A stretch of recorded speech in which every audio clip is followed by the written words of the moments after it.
I was crying, not because I was sad.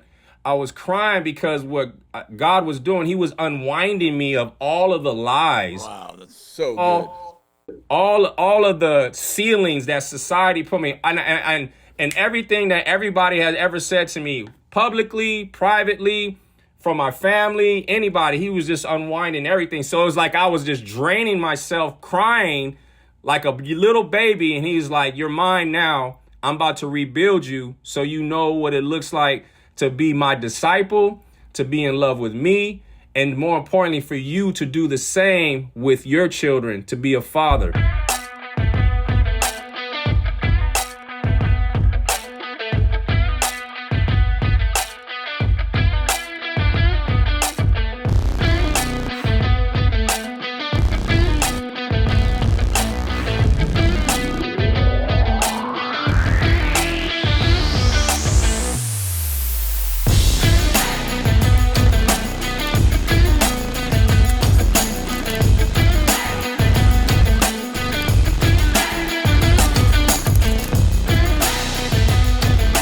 Welcome to Cultural Catalyst, where we help you to learn how to live fully alive, co-labor with God, and change the world. I'm Kris Vallotton, your host, and today I have Greg Hendricks with me. He's a pastor from Rock Church in San Diego. I think you actually are moved on from that, but you used to be a pro basketball player, and you actually have a ministry. What's your ministry called right now? I have two ministries. Actually, one is a consulting. It's called Rhema Insights, LLC. And then I also have a ministry called Kingdom Collective. Wow. And you're also working with Braveco. Yeah, I'm working with Braveco now. I heard it's today amazing. You came on the team. Come on. It's going to be fun. We got a lot in store. Men, get ready because it's about that time to turn up. But we're gonna change the world here, bro. I'm excited. I love changing the world, but more importantly, I love doing it with people I love, like yourself and Jay and the whole Brave crew and Bethel family. It's going to be phenomenal. I'm excited too. And listen, we're going to talk about overcoming fatherlessness. That's going to be our major topic today. You and I have a very similar story. So why don't we start with your story? Tell me a little bit about your background, how you found Christ, how you grew up, and you got a beautiful wife and 3 kids. Yeah. There it is. Yeah. Yes, it was, I could tell you this much. I wasn't raised in the church. Church was not my background. I had no grid for God. I knew there was God, but I didn't understand anything about a relationship with him. My wife didn't have any grid for God. Her family is not brought up in the church. So we had no church grid prior to my encounter. I grew up in San Diego, California, where I currently live right now. And, playing pro basketball, have no father in the home. I still don't know my dad till this day. And raised by a single mother who's Hispanic. So I'm half Hispanic, half black. And so I was raised primarily in a Hispanic home. But obviously all my friends are black. African American. I played basketball growing up. And, growing up in a big city, you just trying to find, who you are and what you love, what you like to do. And I gravitated towards playing sports early on because I just felt like I could be around people that like to do the same thing I like to do. And I ended up becoming a real prominent player in my city, becoming the best player at a certain year in my city. Ended up going to college, Division II college in Cal Poly Pomona in Pomona, California. Wasn't quite satisfied. I wanted to do more. I wanted to play Division I basketball. That's most aspiring kids' dreams, a part of playing pro. And I ended up transferring to a junior college for 2 years. Ended up meeting my girlfriend, who's now my wife there along the way, not even knowing God, which is a crazy, amazing story. Ended up transferring to Division I college in Kentucky. That's in the Ohio Valley Conference. Same conference as, NBA star Ja Morant came out of that conference, a really strong conference. Morehead, Kentucky. I went to Morehead State University. Then I graduated. All this not knowing Christ, all this not having a relationship with God, just aspiring to be a professional basketball player, or really just aspiring to do something with my life. Because my environment growing up, I didn't, based on the statistics, for a person of the way I look, how I am. I don't have very high statistics of doing anything with your life. So the fact that I even got to go to college was phenomenal for me. I thought I had made it, but I had aspirations like every other young athlete playing professional. I ended up graduating with a bachelor's degree from college, the first in my family to ever graduate with a college degree. And then I ended up going to play professional basketball for 8 years. And in the midst of that 8 years, I got hurt in the middle of that, which afforded me the opportunity to coach in the NBA as a volunteer assistant with the Seattle Supersonics for a year, which is one of the great treasures of my life. And it's actually where I actually saw a relationship with God modeled to me was from a guy on that team. And that planted the seed in me. I didn't give my life to Christ. I didn't change. Nothing supernatural happened until about 4 years later when I had an encounter with God, and everything changed from there. And it actually really started from seeing this man on the team, how he carried himself and how he walked with God. It was a phenomenal time. And it was tough. It was hard.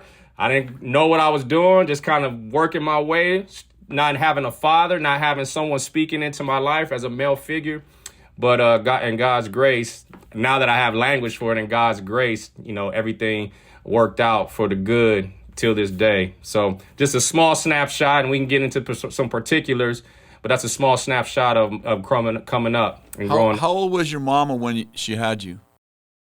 My mom was very young at the time. I believe she was about 26 at the time that she had me.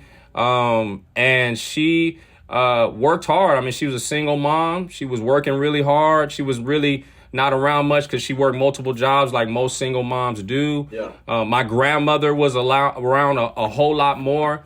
And I didn't find this out till I got later on in life. My grandmother was illiterate and she couldn't read and write. Wow. And so growing up in a home, the things that I didn't know, we wouldn't do very much. We wouldn't go very many places because I found this out that my grandmother couldn't read and write. So, we only couldn't take the bus. We only had to take certain places because she only knew certain numbers. It was very limited in my ability to grow and scale and do all that stuff as a young person. And like I said, it was the grace of God, man. I'm telling you, especially not even knowing God. Now I look back, it was a grace that was over our family at the time. It's amazing how God's in our life before we're in His. For real. That's so true. So true. And He was definitely in my life. I saw His hand, looking back and reflecting back on my life. I saw His hand more so than other. And I always thought, wow, I would say that's God, but I didn't have a relationship with Jesus by any means. But I would say, oh, that's God right there. That's God. And I was always proclaiming God out of my mouth, but my life definitely wasn't adding up to that by any means. Greg, I lost my dad when I was 3. He drowned when I was 3. You've never known your dad, right? Till this day. Have you ever tried to find your dad? Yeah, I mean, you do the ancestry.com things and you try to do the lineage piece. I've asked my mom. I'm a product, and I can say this openly, my mom and I've had this, I'm a product of a one-night stand. And so I was a one-night stand kid. And from what my mother told me is that he actually tried to come, and my mom was going through a whole lot of dark stuff in her life at the time. And she told him to leave. I think he wanted to take me. And she was like, no, you're not taking him. And I ended up being raised by her. But I tried to look, never found anything. And it's always kind of led to a dead end type of thing. And for a while, it made me bitter. But like I said, after God really came into my life and I started to encounter Jesus on a whole nother level, He started to unwind me of all these lies, all these ceilings that society was putting into my head and on my life. It was crazy. Yeah. And now, like I said, I have the opportunity to do that for others, including rewriting the narrative for my own family that I have currently. Yeah, it's kind of tough becoming a father when you haven't been a father, right? It's hard to become what you haven't seen or heard. And you're writing a book, or you've written a book actually, on overcoming fatherlessness. So how did you like, I had the same journey. I ended up with two stepfathers. I don't think you had a stepfather, did you? Never. No. And so, but neither one of my stepfathers liked me, which I'm not sure that's a whole lot of improvement. And then when I got saved, I ended up with a spiritual dad the day I got saved, who was actually more like a big brother because he's only 4 years older than me, and I was 18. What kind of influences, like, how have you learned how to be a dad when it was never modeled for you? Great question. So, and something that I did when I was younger, and looking back on it, I thought it was a defense mechanism, but it was actually God doing something in me before, like you were saying, before I even knew him. So what I would do is the men that I would meet that just had a profound impact on me, I would take the best characteristic of that man. So, for example, if this person was humorous, I would take his humor. If this person was kind, I would take his kindness. This person was generous, I would take his generosity. And I would just compile all these amazing attributes from all these different men that I met over the course of my life, up until the point I gave my life to Jesus. And I compiled this dad in my head and in my heart. Like, hey, that would be my dad if I met my dad. And one day after I got saved and gave my life to Christ, God actually brought that up. He said, hey, so you remember how you were when you were younger and you were compiling all these things, about the different people you met? And I said, yeah. He said, write them out. So I started writing them all out. And it was like kindness, patience, faithfulness, humor, funny, deep listener, all these things. And then I got to the end and I was like, and he says, who do you think that describes?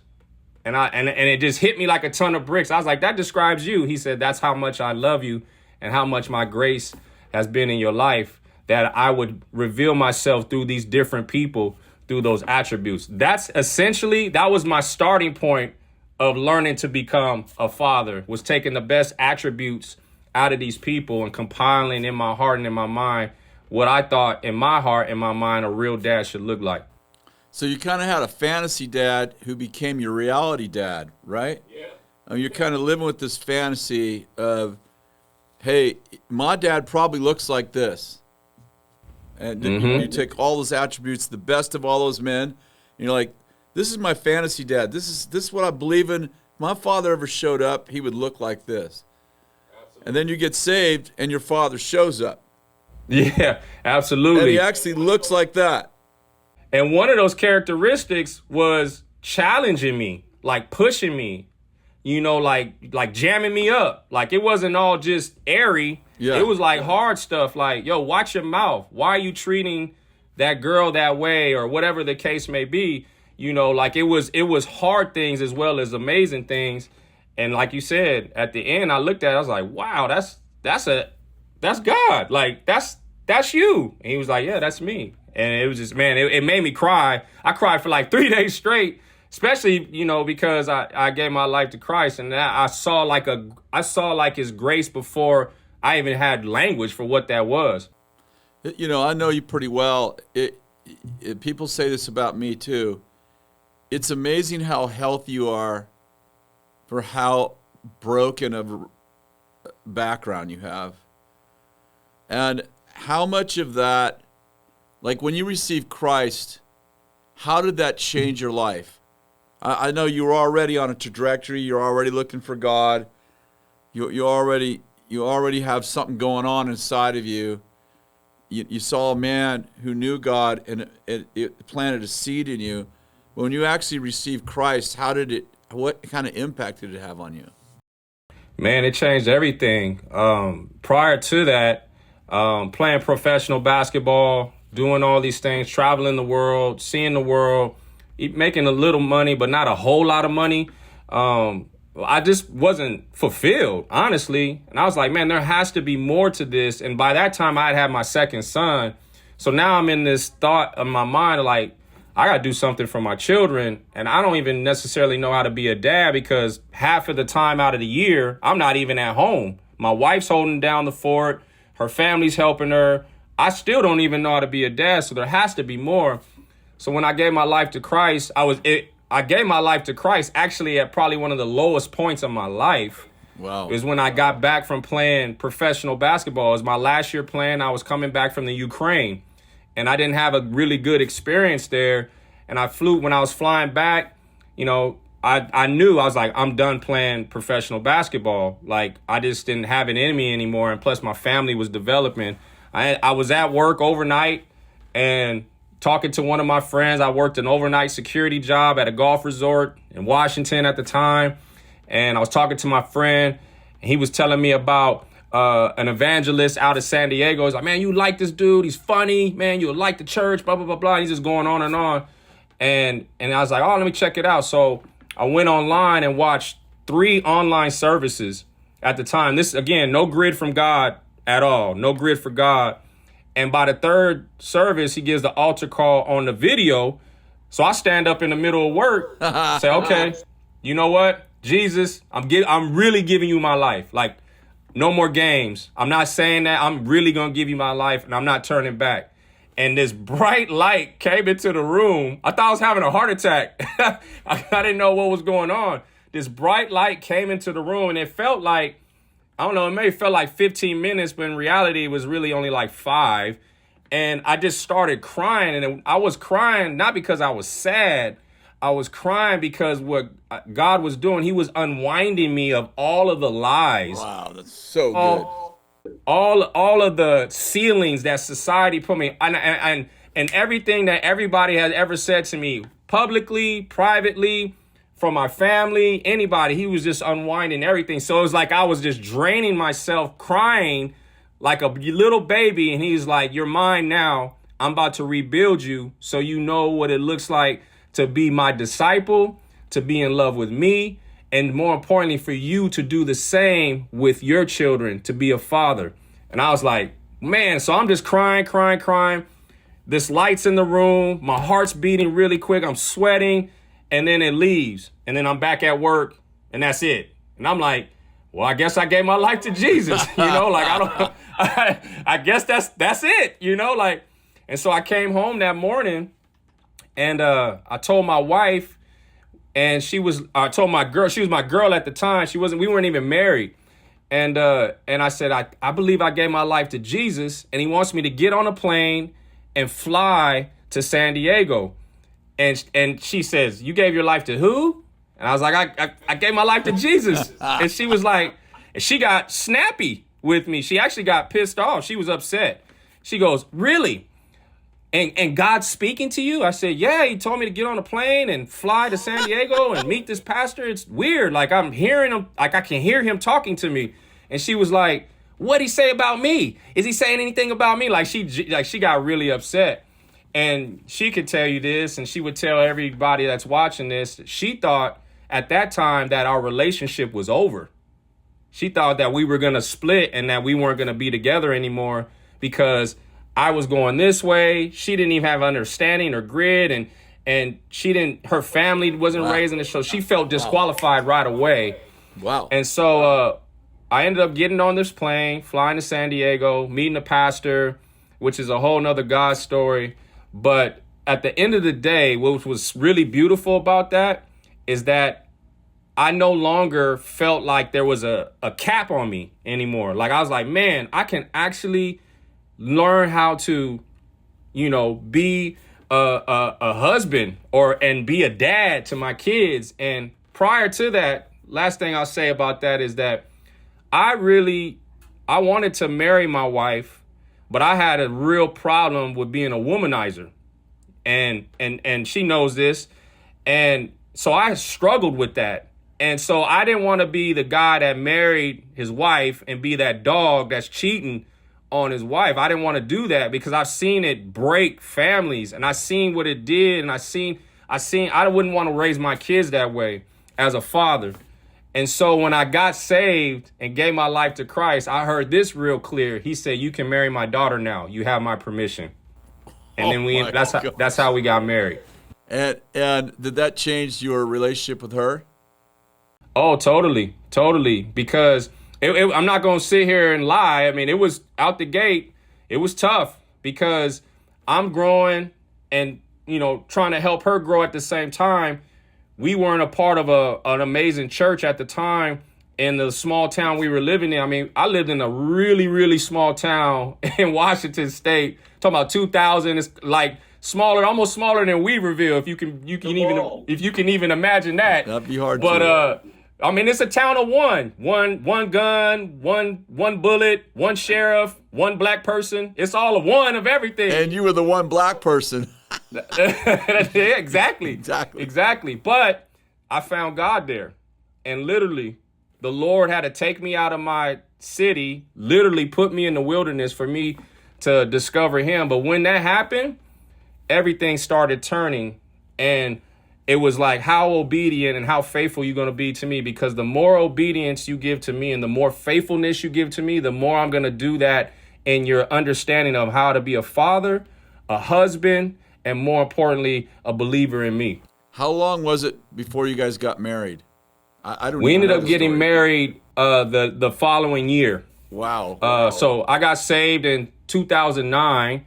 It was the end of 2009, and the following year we got married in 2010 to each other in this small town. And what's funny is that small town, the only place you would ever catch me is at the gym or walking home. You would never see me, to the point that a lot of people in that town, it's a small town. You lived in Weaverville, so you know what it is. It's like everybody know each other and everybody know your business. Yeah. And so they always thought my wife, she's very beautiful too. And so they're like, oh, you have a fiance, you have a husband, like, oh, we never see him. And then when I got saved, the whole town opened up to me. I ended up becoming the coach of the local high school basketball team there. I ended up becoming, they wanted me to run for mayor at a certain point, and so it turned into, hey, you're Lisa's husband too. Hey, you're Greg's wife. She's like, what do you mean? I grew up here. And she won a state basketball championship there and everything. But everything turned around based on, really being obedient and following the Lord and listening to His voice. I got to ask you this. Did you guys win any games? Oh, yeah. So that's an even better question. So they were horrible. They didn't win one game, I think, for 4 years. They were 0 and whatever they were, 20 something for 4 years straight. I came in, and the first year we won 2 games, and you would have thought we won the NBA championship because everybody was like, "Oh my God, the program's turning around!" And I'm in there talking about Jesus. This is a public school, and I'm in there talking about Jesus, and I don't know anything. I'm just on fire. I just came to the Lord. I'm teaching these kids. What's crazy is that I was teaching these kids core values and principles based off the personhood of Jesus, and I didn't even know it. Hey, man, you got to be on time. Hey, man, you got to be honest. You got to be truthful. You got to be faithful. This is your team, man. I'm sharing this stuff with these young kids, and they just ate it all up. They loved it because it was transforming their lives. And then as I was saying that to them, and the community was seeing how these young boys were being transformed, their parents got involved and the family started being transformed. It was really, really powerful, beautiful, and very humbling to be a part of at the same time. Did you ever get any better than 2 games? Yeah, we ended up the next year, we ended up winning 6 games. It was all over the paper. They wrote a huge article about it. I was like, it's small town, man. So you might have thought we had won a championship, but they wrote this crazy article about faith in sports and about my relationship with Christ. And, they dived into my past with the Seattle Supersonics and how I was working with them for a while and just what God had did in my life at that time. They actually wrote about it in the public paper. And I had so many people come up to me just wanting to talk about God. It wasn't even about basketball. Hey, can you tell me about God? And it ended up being like a big part of my testimony and witness at the time to share about Christ in my life. Dude, you're writing a book about fatherlessness, about your story. Yeah. What would you say, we're going to have a lot of people watching this that don't got a dad and growing up a lot like you or me. The African-American community is largely fatherless. America is largely fatherless and moving the wrong direction, as we both know. What would you say to the person who doesn't have a daddy? What would you say to that person who has an absent father? How would you encourage them? I would tell them first that your story is not dictated by your lack, but more importantly by who you have access to. Number one. Number two, that they're loved, even though they may not feel loved in this life right now on the planet Earth. They may not feel loved because their father's not around, but they are loved. Number three is how willing are you able to or wanting to get over being an offended? Because that was a big, big, big obstacle for me. Like offense is the greatest hindrance to breakthrough. When you walk around offended, you can't see through the lens of Christ. You can't see through the lens of being redeemed or reformed or built back up appropriately, because there's always going to be something there that's taking up space where God wants to inhabit. So those are just like the three major questions I ask somebody. And then I would encourage them, hey, if you really, really want to be well, you really, really want to grow, you really, really want to have an opportunity, can we start on these three pillars right here? And if you're willing to do that, then I guarantee you will start to see traction towards the breakthrough that God has in store, because someone else's breakthrough is not my breakthrough, vice versa. And everybody's story is different. But at the meta narrative of all of that is like, how much do you desire to feel fulfilled, to feel championed, and feel propelled into your destiny? And if that's the case, you say yeah, and you're really about that life, and you're really about wanting to be well, let's start with these three things. Offense is a big one, though. When is your book coming out, and what's the name of it? The name of the book is The Way, Truth, Life, Keys from Going from Victim to Victory. And it's supposed to come out at the end of September. That is the due date we're going to be pushing for. I'm really excited about it. I wrote it during pandemic, in the pandemic. So there's a lot of there's some great stories in there, great principles. And again, it's just little key things that I've learned along my journey of, receiving my breakthrough, receiving my full identity in Christ, that I'm just sharing with others. And hopefully they would share with other people that want to be healed and set free from those who may be suffering from not having a father in the home. Again, I don't know my dad till this day, but if he was to walk through the door or show up at anything I'm at, it wouldn't be nothing but full embrace. Like, hey, man, let's talk. Tell me about yourself. Let's do, what's your name? Who, I don't even know his name. Like, what, tell me about your background. Tell me, it'd be time to catch up, but there would be no offense there, but it'd be all embrace. That's beautiful. How can they get a hold of your book when it comes out? Do you have a website yet? We'll set up a website. It's going to be on, the Amazons. It's going to be on all those platforms where you can order it. We're going to do an audio version of it as well. Hopefully, if it's at Bethel bookstore, I'm just saying it might be in there. Put a plug in right now for it. I heard it. I heard it. There it is. I there heard it is. Yep, it might be in there, but no, we'll have it all the channels open that you can receive it. You can get it, and Amazon, those types of things. Barnes and Nobles, we're gonna have it a full layout for that. I'm really excited about it. Again, it was very private story, very personal story, but I found the more I open up about this, the more a lot of other people suffer with it, especially with the line of work that I'm in. I mentor a lot of pro athletes, Olympians, political people. And I don't care what their age or background is. A lot of them deal with identity issues, and the majority has to do with lack of fatherlessness in the home. Yep. Well, I just wrote a book, as you well know.